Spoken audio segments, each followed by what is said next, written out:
My father taught my siblings and me the importance of positive values and a strong ethical compass. He taught us that there is nothing we cannot accomplish if we marry vision and passion with an enduring work ethic.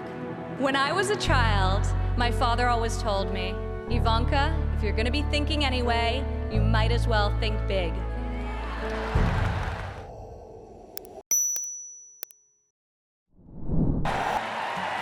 Good evening.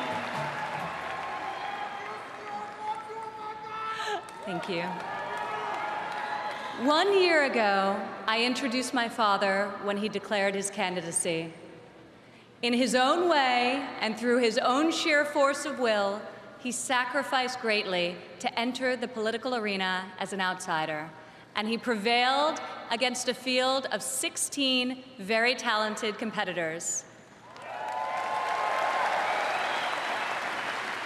Like many of my fellow millennials, I do not consider myself categorically Republican or Democrat. More than party affiliation, I vote based on what I believe is right for my family and for my country. Sometimes it's a tough choice. That is not the case this time. As the proud daughter of your nominee, I am here to tell you that this is the moment and Donald Trump is the person to make America great again.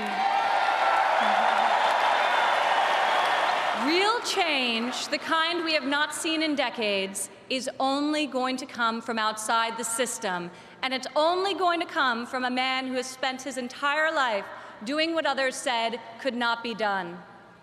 My father is a fighter.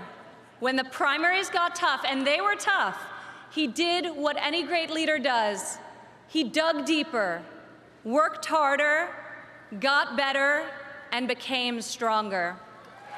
I have seen him fight for his family. I have seen him fight for his employees.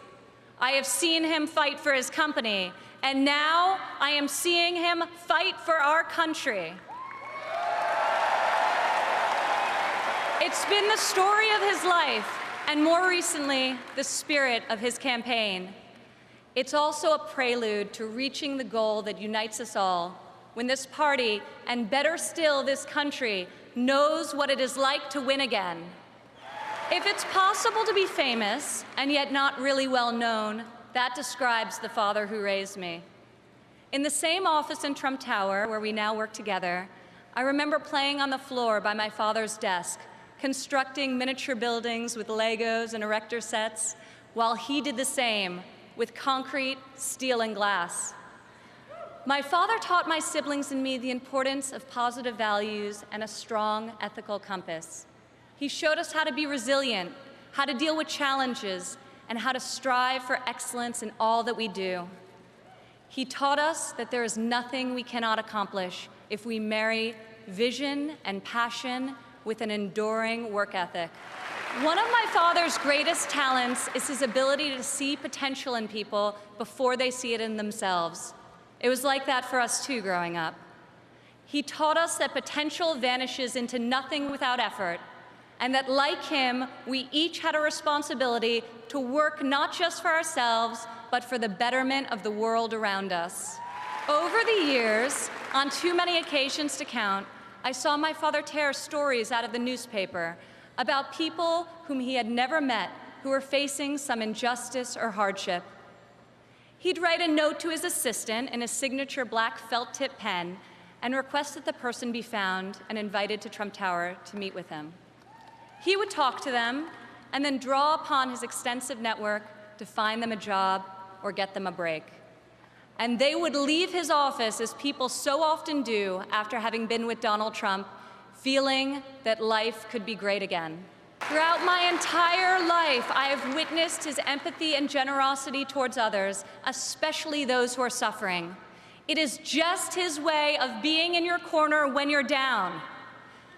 My father not only has the strength and ability necessary to be our next president, but also the kindness and compassion that will enable him to be the leader that this country needs.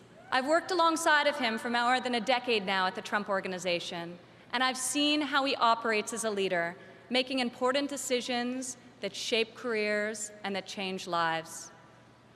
I've learned a lot about the world from walking construction jobs by his side. When run properly, construction sites are true meritocracies. Competence in the building trades is easy to spot, and incompetence is impossible to hide.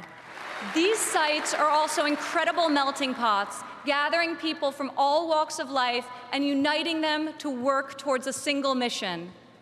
There have always been men of all background and ethnicities on my father's job sites, and long before it was commonplace, you also saw women.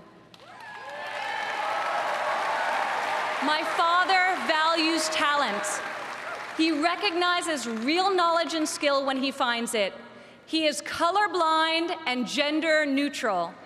He hires the best person for the job, period. Words and promises, no matter how visionary they sound, will only get you so far. In our business, you're not a builder unless you've got a building to show for it. Or in my father's case, city skylines.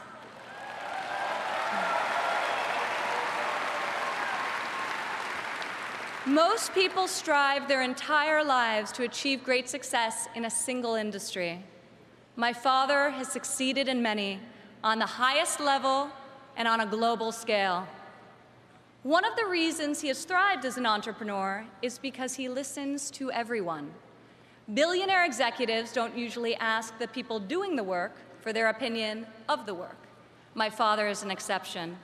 On every one of his projects, you'll see him talking to the super, the painter, the engineers, the electricians. He'll ask them for their feedback, if they think something should be done differently or could be done better. When Donald Trump is in charge, all that counts is ability, effort, and excellence. In Donald Trump, you have a candidate who knows the difference between wanting something done and making it happen. When my father says that he will build a tower, keep an eye on the skyline. Floor by floor, a soaring structure will appear, usually record-setting in its height and iconic in its design. Real people are hired to do real work. Vision becomes reality. When my father says that he will make America great again, he will deliver.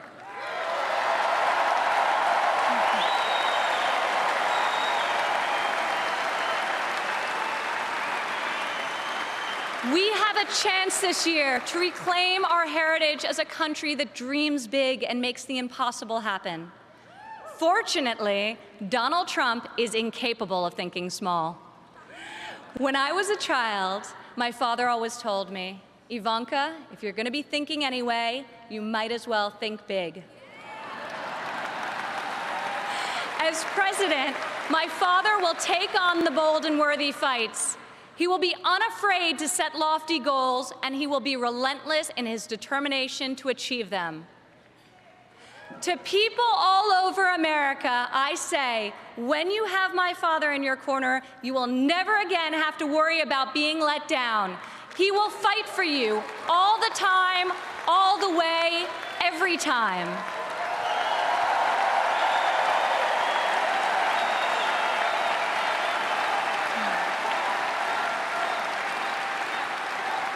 Maybe it's the developer in him, but Donald Trump cannot stand to see empty main streets and boarded-up factories.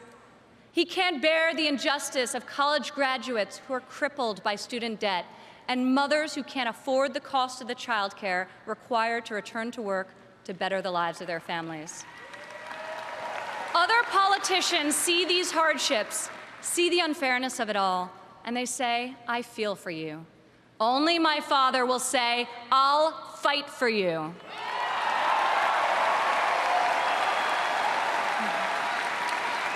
Politicians ask to be judged by their promises, not their results. I ask you to judge my father by his results. Judge his values by those he's instilled in his children. Judge his competency by the towers he's built, the companies he's founded, and the tens of thousands of jobs he's created. He is the single most qualified person to serve as chief executive of an $18 trillion economy.